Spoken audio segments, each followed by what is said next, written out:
Hello viewers, Happy New Year, welcome to 2024.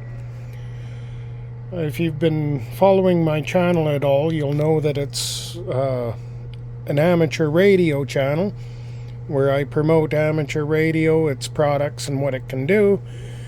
I've covered emergency radio use, disaster relief, that sort of thing. I thought early in the new year I'd try something fun, and we'll do Doomsday radio prepping video. So that's what this video is. Doomsday radio prepping. The world's over, we're all gonna die, and you want to be the last one to do it. Here's my thoughts on how.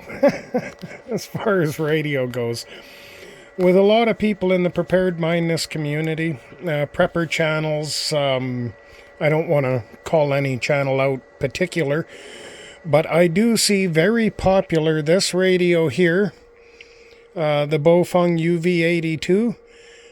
There's also another one, the UV5R, and several different variants. These radios are really good in terms of being very inexpensive and user-friendly for those who are not hams and not entirely radio savvy. I see this one was left on, so it's completely dead. That's why I'm charging them all up for the new year. But these radios are great. They give you a wide swath of 2 meters and 70 centimeters. They're going to give you a decent range of several miles, depending on, of course, your location and what's around you.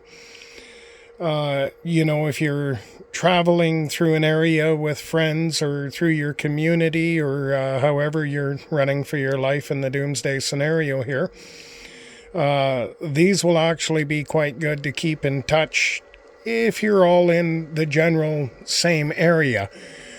You would be able to put it on and scan through most of the 2 meter and 70 centimeter frequencies. That's going to give you your GMRS, your family radio service. It's going to give you a lot of commercial radio service for, used in buildings and maintenance and highway crews and things like that. You'll be able to monitor through and get, whatever information, whatever intelligence you can hear over the radio. They will play FM broadcast, so you can scan through that, and, maybe you get a signal, maybe you don't. It really depends on the size of nuke, whatever, what's his name goes ahead and uses. It'll be one of them, or at least in this scenario. So with these inexpensive radios, they've got a good battery life. A lot of preppers, a lot of prepared-minded people, I've seen them gravitate towards these radios. They put them in their bug-out bags, their I'm never coming home bags, their vehicle bags. They put them on their body armor. They're everywhere. An upgrade to that would be this radio. You're looking at around $600 Canadian for this radio, whereas these, I think I picked them up for $25 or $35 each. I bought a package. This radio does quite a bit more. It has a really large receiver, which will let you get those AM broadcast signals as well as FM. It'll monitor a lot of the HF band. It won't let you transmit on it. It does have a built-in GPS, and there's programs in here where if you're with a group and you're all operating together, let's say you're in a hunting scenario, you're in the deep woods, you're behind the wall of green, you can't really see. This radio, without making any noise, will be able to tell you on the screen which direction and at what distance your friends are. So if you're hearing, a noise off to your left that sounds to be around 100 meters, and you're not sure if it's your hunting buddy, you can quickly look at your radio and see that he could be in the opposite direction and, 250, 300 meters, kilometer away or whatever. And that would allow you to quietly know it's definitely not your friend. This radio and its digital protocols will actually operate with this ham radio up here. And you can see right here where it gives direction and kilometers, and it'll actually give a range when you're using the right radio protocol and talking back and forth with the handheld. So that's an added benefit. It has GPS, digital radio, which is a little more private. It's still not quite, foolproof, but anybody with one of these will not be able to hear a thing you're saying for sure. And most people have these, so you'll get that increased security. You're not going to get an increased range, that is what it is, but you do have a lot more frequencies that you can listen in on, including the air band. In a disaster or grid down scenario, listening to air traffic, if you can hear any, can provide you with all kinds of usable intelligence that you can decipher and plan off of going forward from there. To change the antenna and go with one of these more improved blade antennas allows the radio to receive weaker signals and transmit quite a bit further than these antennas here. These shorter antennas don't do nearly as well as this blade antenna does. The other benefit I have with this radio here over the rest of these is how simple it is to put together this battery pack. If power is a thing, this battery pack has an onboard BMS, a battery management system. It takes 18650 cells now, and it only takes 2 of these to run the radio. Each of these cells, they're 3.7 volts. So you're going to get 8.2 volts. On a full charge, you'll have 8.4 volts. But it'll absolutely run this radio at full power. Whereas the original design of this battery pack only allowed for 3 AA's. And that would give you minimum transmitting power, about 1.5 watts. So adding the 18650 cells certainly allows you to have full power and increased battery life. And the reason I have the BMS in there is this is a 9-volt cell. That BMS needs between 8.8 and 10 volts to charge these batteries. So a brand new 9-volt battery, which is very easy to source, you can just plug it in and it'll start charging these batteries immediately. Or if for whatever reason you don't have batteries in here, you can just plug in your 9-volt cell and that'll let you power the radio at full power as well. So this is sort of a handmade workaround for, a disaster problem. If you find a DeWalt drill or any of those brand names and break open its battery pack, you'll get a whole bunch of these cells, which is exactly where these ones came from. I believe they came from a Milwaukee battery pack, if I'm not mistaken. So they're cheaply sourced. I have a whole bunch of them. I'm just charging some now. This here is my second battery pack. Same as the first one.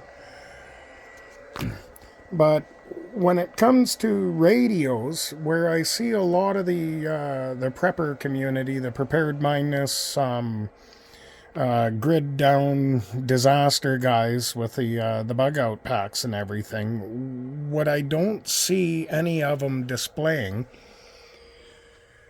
is this radio right here. the HF radio, the transceivers. Some have shortwave radios for listening, but nothing to transmit. The difference between this radio and this radio is about 4,000 to 5,000 miles of communication capability, somewhere in there. This radio with a simple 12 volt, 20 amp hour LiPo 4 battery, which weighs next to nothing. I have one here.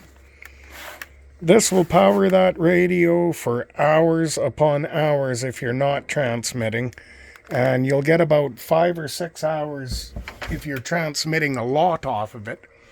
And you can just recharge that battery with a simple charge controller and a solar panel, so you're fine there. I recharge it in the field all the time.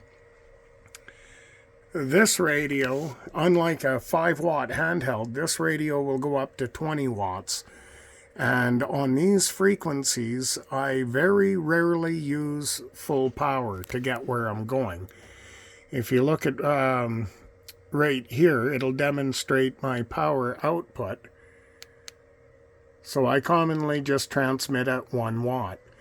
And when 1 watt's not enough, I can easily turn this radio up to 20, or I can leave it at 1 watt. I can turn on this amplifier, which is currently off, and that'll give me 100 watts. And this amplifier is matched to the radio, so they communicate incredibly well together. If you have your radio transmit power too high, this amplifier will tell the radio to turn the power down so that it protects itself. With this radio here and just a simple whip antenna, using something like a Wolf River coil or the Chameleon M-Pass antenna, you can take it anywhere in the world. You can set it up very quickly. It's incredibly rugged. It has a built-in tuner, and it will send and receive signals all over the world. And I think for the guys in the prepper community that they all but have the bug out shelter and the stocked full pantries and that sort of thing, Bofungs hanging off your body armor. This radio is one of those prepared mindedness things they have missed. I don't see them with it. And what you can do with this radio once you put it up is grab signals from all over the world. That's not just your city, your town, your province, your region, your state, but globally. And that will allow you to grab an awful lot of intel and kind of get a feel for what's happening around the world. The receiver on this is wide open. So from 500 hertz all the way up to, I think it goes to 30 megahertz. You can receive every signal in there with no problem. Some may be, encrypted or digitally encoded or whatever. But there's going to be a lot of signals on there. If there's an absolute continent-wide power outage, there's an awful lot of these radios on the streets. There's an awful lot of ham radio operators that do have off-grid power. This particular radio is powered off-grid. It's never been plugged into a wall. None of my radios have. They all run solar and battery. And I don't see a lot of the prepared mindedness community getting into high-frequency radio or shortwave radio. And it just seems that, that's a huge gap. They have all this equipment, in the bug-out bag and in the vehicle and the trailer and everywhere else. They've stockpiled it over the years.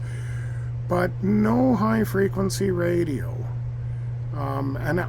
It's just something some of them ought to consider, I would think. Anyway, that's my my little rant for disaster and doomsday radios in 2024. I hope you liked it. Thank you for watching.